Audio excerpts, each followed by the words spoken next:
Hey guys, welcome back to my channel.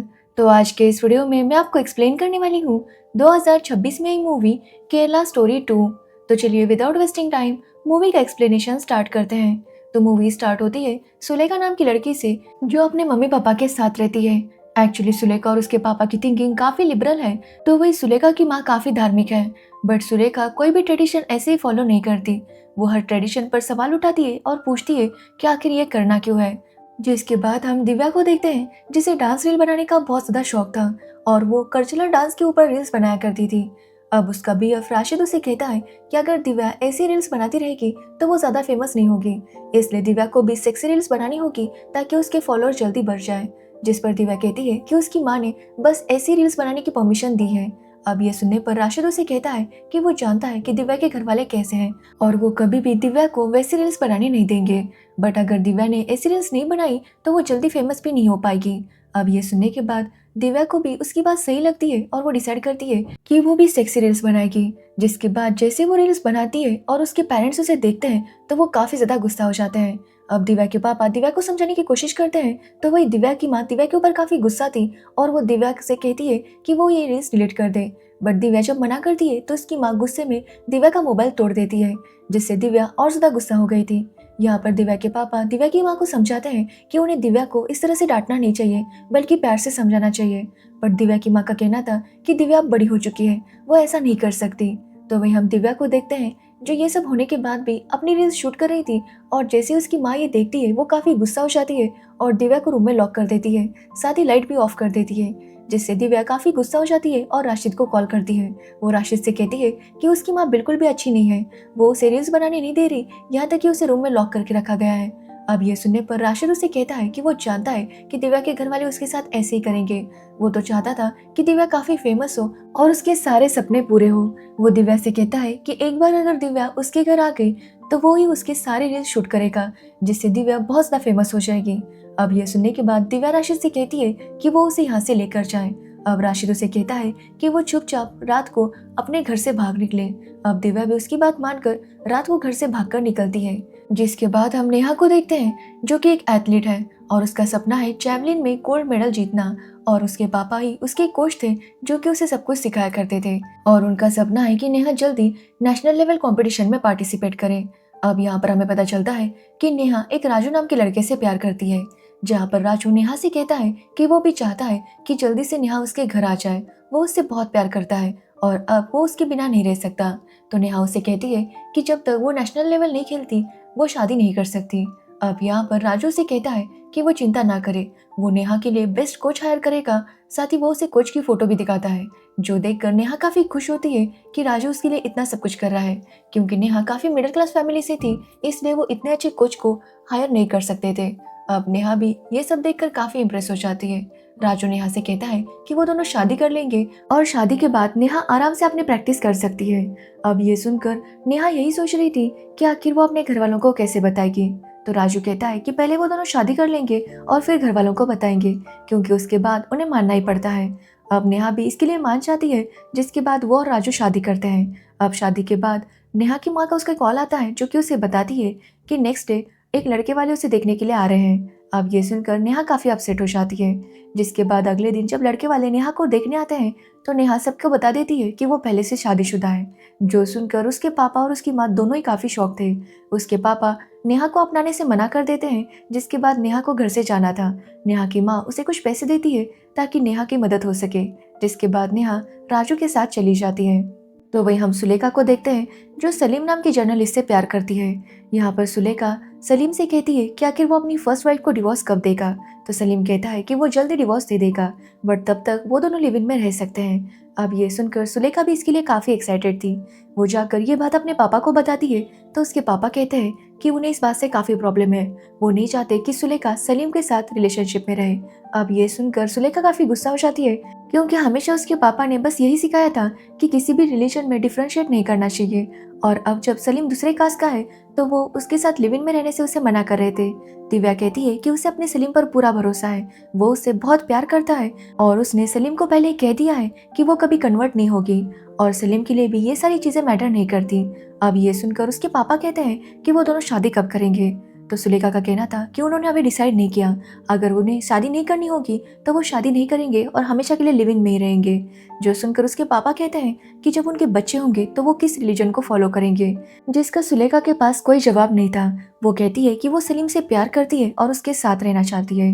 अब ये सुनने के बाद उसके पापा के पास भी कोई ऑप्शन नहीं था, इसलिए वो सुलेखा को परमिशन दे देते हैं, जिसके बाद सुलेखा सलीम के साथ रहने आ जाती है। जिसके बाद हम राशिद को देखते हैं जो दिव्या को शादी करने के लिए लेकर आता है। अब दिव्या उससे पूछती है कि आखिर इतनी जल्दी शादी की क्या जरूरत है। तो राशिद का कहना था कि अगर दिव्या के पेरेंट्स पुलिस लेकर आ गए तो राशिद उसे किस हक से रोकेगा, और इसी के लिए वो दोनों शादी कर रहे हैं। अब ये सुनने के बाद दिव्या भी शादी कर लेती है, जिसके बाद राशिद उसे अपने घर लेकर आता है। और घर पर आते ही राशिद के पापा दिव्या से कहते हैं कि अगर उसे यहाँ पर इज्जत चाहिए तो उनके रिलीजन को अच्छे से फॉलो करना होगा। साथ ही राशिद की माँ कहती है कि दिव्या जिस टाइप का डांस करती है वो यहाँ पर अलाउड नहीं है। अब ये सुनकर दिव्या काफी हैरान हो जाती है, बट राशिद उसे समझाता है और अपने रूम में लेकर जाता है। तो वही हम दिव्या के पेरेंट्स को देखते हैं जो दिव्या को हर जगह ढूंढ रहे थे और उसे कॉल कर रहे थे, और दिव्या समझ नहीं पा रही थी कि वो क्या करे। अब दिव्या के पापा का जब उसे कॉल आ रहा था तो दिव्या उसे उठाने वाली थी कि तभी वहां पर राशिद आता है और दिव्या से कहता है कि वो उनका कॉल रिसीव ना करे, जिसके बाद वो उसका सिम कार्ड भी निकाल देता है ताकि दिव्या के मम्मी पापा दिव्या से बात ना कर सके। अब दिव्या राशिद से पूछती है कि आखिर उसकी माँ उसे ऐसा क्यों कह रही थी।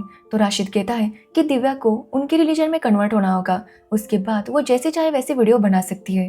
अब ये सुनने के बाद दिव्या इसके लिए मान जाती है, जिसके बाद वो राशिद के रिलीजन में कन्वर्ट हो जाती है। तो वही दिव्या के पेरेंट्स को पता चल जाता है कि दिव्या कहाँ पर है और वो उसे रोकने के लिए आते हैं, बट दिव्या ने राशिद से शादी कर ली थी और वो पुलिस वालों को कहती है कि वो राशिद के साथ ही रहना चाहती है। जो सुनने के बाद पुलिस वाले उसके मम्मी पापा को उसे ले जाने नहीं देते। इस बात से उसके पेरेंट्स काफी दुखी थे, तो वही दिव्या भी दुखी थी, बट दिव्या इसके लिए काफी खुश थी क्योंकि उसे लग रहा था कि अब उसे अपनी आज़ादी मिल जाएगी। जिसके बाद दिव्या घर आती है और अपने वीडियो शूट करने लगती है। तभी वहां पर राशिद आता है और दिव्या से कहता है कि वो ऐसे वीडियो शूट नहीं कर सकती क्योंकि ये हराम है। अब ये सुनकर दिव्या काफी हैरान थी क्योंकि राशिद ने तो उसे खुद कहा था कि एक बार वो उसके घर पर आ गई तो वो आराम से जैसे चाहे वैसे वीडियो बना सकती है, बट राशिद कहता है कि वो अभी कह रहा है कि वो ऐसे वीडियोस नहीं बना सकती। अब ये सुनकर दिव्या काफी हैरान हो जाती है। साथ ही राशिद के पेरेंट्स ने राशिद से कहा था कि वो जल्दी से दिव्या को प्रेग्नेंट करे ताकि दिव्या ऐसा कुछ भी ना करे। तो वही दिव्या जरा भी वीडियो बनाने की कोशिश करती तो राशिद उस पर गुस्सा हो जाता। ये देखकर दिव्या काफी रोने लगती है। जिसके कुछ टाइम बाद दिव्या प्रेग्नेंट हो जाती है। तभी राशिद एक दूसरी लड़की को लेकर आता है और बताता है कि ये उसकी वाइफ है। अब ये सुनकर दिव्या काफी हैरान थी क्योंकि राशिद ने जैसे उसे फंसाया था वैसे एक दूसरी लड़की को भी फंसाया था। तो वही हम नेहा को देखते हैं जो राजू के साथ काफी खुश थी। नेहा अपनी माँ से रोज बात किया करती थी, लेकिन वो देखती है कि कुछ टाइम से राजू उसके साथ बिल्कुल भी ठीक से बात नहीं कर रहा था और इस बात से नेहा काफी परेशान थी। वो राजू से पूछती है कि आखिर प्रॉब्लम क्या है। अब राजू पहले तो नहीं बताता, बट नेहा के बार बार पूछने पर वो बता देता है कि उसका असली नाम राजू नहीं फैजान है। जो सुनकर नेहा काफी हैरान थी। फैजान नेहा से कहता है कि वो उससे बहुत प्यार करता है और उसी को पाने के लिए उसने अपना नाम राजू बताया। अब ये सुनकर नेहा काफी गुस्सा हो जाती है क्योंकि उसके साथ इतना बड़ा धोखा हुआ था। वो इसके बारे में अपनी माँ को भी बताती है, लेकिन उसकी माँ का भी कहना था कि अब वो लोग क्या कर सकते हैं। फैजान नेहा से कहता है कि नेहा के प्यार में वो इतना ज्यादा पागल हो चुका था कि वो मंदिर में भी आ गया और उसके साथ शादी भी कर ली।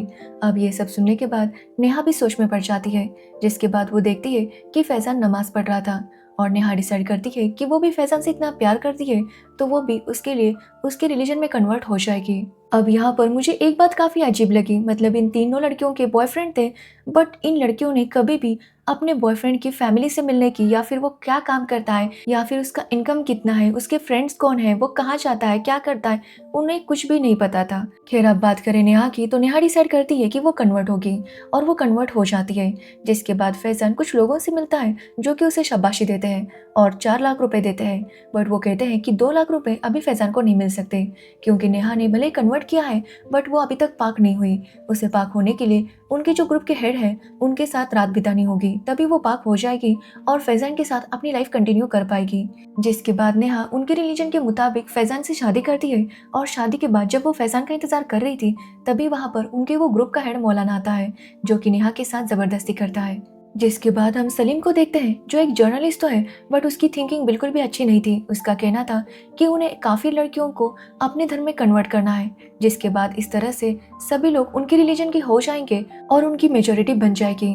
तो वही सुलेखा सलीम के साथ काफी खुश थी, बट धीरे धीरे करके सलीम का बिहेवियर काफी ज्यादा बदल रहा था। यहाँ तक कि वो अपनी फर्स्ट वाइफ को भी वहां पर लेकर आता है, जो देखकर सुलेखा काफी गुस्सा हो जाती है और सलीम से कहती है कि ये यहाँ पर नहीं रह सकती। अब सलीम सुलेखा को बताता है कि वो भी अपनी फर्स्ट वाइफ को डिवोर्स देना चाहता है, बट डिवोर्स के बाद उसे मेहर की रकम देनी होगी, जो कि उसके पास नहीं है, क्योंकि उसने उसके और सुलेखा के लिए फ्लैट लिया है और उसमें सारे पैसे खर्च हो गए हैं। अब ये सुनकर सुलेखा कहती है कि वो फ्लैट बेच दे, बट वो इस औरत को इस घर में नहीं रखेगी। अब सलीम के समझाने पर आखिरकार सुलेखा को मानना ही पड़ता है। बट धीरे धीरे करके सुलेखा ऑब्जर्व करती है कि सलीम वैसा नहीं है जैसा वो दिखता है, और इसी वजह से वो सलीम के साथ लड़ने लगती है। तो सलीम उसे जबरदस्ती रूम में लॉक करके रखता है, जिसके बाद वो जबरदस्ती सुलेखा से कहता है कि वो कन्वर्ट हो जाए। जब सुलेखा इसके लिए मना करती है तो सलीम उसे काफी टॉर्चर करने लगता है। साथ ही वो सुलेखा को जबरदस्ती नॉनवेज भी खिलाता है ताकि सुलेखा कन्वर्ट होने के लिए मान जाए। बट सुलेखा हार नहीं मानती, वो किसी भी हाल में उसकी बात एक्सेप्ट करने के लिए तैयार नहीं थी। तो वही हम नेहा को देखते हैं, जिसकी लाइफ बर्बाद हो चुकी थी। वो फैजान से पूछती है कि क्या वो उससे सच्चा प्यार तो करता है या नहीं, जिस पर फैजान उसे कोई जवाब नहीं देता। ये देखकर नेहा समझ जाती है कि फैजान ने बस उसे फंसाया है। जिसके बाद फैजान की माँ नेहा के पास आती है और नेहा से कहती है कि अब नेहा की वजह से उनका अच्छा इनकम होगा, जो सुनकर नेहा और ज्यादा हैरान थी। वो कहती है कि वो चिंता ना करे, वो नेहा के पास यंग लड़कों को ही भेजेगी। ये सुनकर नेहा पूरी तरह से टूट जाती है, जिसके बाद नेहा के साथ काफी लोग आकर एक के बाद एक जबरदस्ती करने लगते हैं, यहाँ तक कि फैजान और फैजान का भाई भी। इस सब से नेहा काफी तंग आ गई थी। तो वही हम दिव्या को देखते हैं, जो कि प्रेग्नेंट थी और उसे याद आ रहा था कि वो अपनी फैमिली के साथ कितनी खुश थी, बट अब वो इस सब में फंस गई थी। तो वही दिव्या की स्नेहा के साथ काफी अच्छी दोस्ती हो गई थी। दिव्या स्नेहा से कहती है कि वो राशिद की हर बात माने, नहीं तो दिव्या की तरह उसे भी टॉर्चर किया जाएगा। अब ये सुनने के बाद स्नेहा भी उसकी बात समझ जाती है। अब स्नेहा के पास मोबाइल था, तो दिव्या अपने पेरेंट्स को कॉल करती है। वो दिव्या से कहते हैं कि दिव्या बस किसी तरह से वहां से भाग जाए, आगे का वो लोग देख लेंगे। वो दिव्या से कहते हैं कि वो जल्दी से उनके पास आ जाए, बट दिव्या जाएगी भी तो कैसे, क्योंकि उसके ऊपर एक बच्चे की जिम्मेदारी थी। एक्चुअली दिव्या को बेटा हुआ था। अब दिव्या फिर भी डिसाइड करती है कि वो यहाँ से भाग जाएगी, बट इसके बारे में राशिद को पता चल जाता है और वो दिव्या को बहुत ज्यादा मारता है, जिसकी वजह से दिव्या नीचे गिर जाती है और उसके सर पर चोट लगने की वजह से उसकी मौत हो जाती है।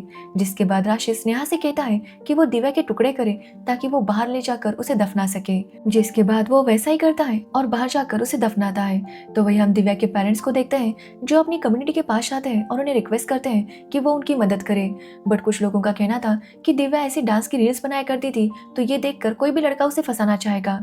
अब ये बात सुनकर उन कम्युनिटी में जो लड़कियां थी, वो अपने पेरेंट्स से कहती है कि वो आखिर ऐसा कैसे कर सकते हैं। मतलब अगर कोई लड़की डांस रील्स बनाती है तो क्या उसके साथ ऐसा होना चाहिए। अगर किसी लड़की के साथ जबरदस्ती होती है तो लोग उसके कपड़ों पर ब्लेम करते हैं, ना कि उस बंदे को जिसने उसके साथ गलत किया, और इसी की वजह से समाज में ये सारी चीजें बढ़ रही है। अब ये सुनने के बाद वो लोग भी समझ जाते हैं और दिव्या के लिए आवाज उठाने लगते हैं। तो वही सुलेखा के साथ जो टॉर्चर हो रहा था, उसे वो सह नहीं पा रही थी। वो समझ जाती है कि शायद वो गलत थी, उसे अपने पापा की बात मान लेनी चाहिए थी और इस तरह से सलीम के ऊपर भरोसा नहीं करना चाहिए था। इसलिए वो एक चिट्ठी में सब कुछ लिखती है और खुद को खत्म कर देती है। तो वही हम नेहा को देखते हैं, जिसके साथ रिजवान का भाई गलत काम करने के लिए आया था। तभी वो मौका देखकर वहां से भाग निकलती है और सीधे पुलिस स्टेशन जाती है, जहां पर वो पुलिस वालों को सब कुछ बताती है। और इस तरह से पुलिस वाले जब वहां पर आते हैं तो वो सब लोगों को पकड़ लेते हैं।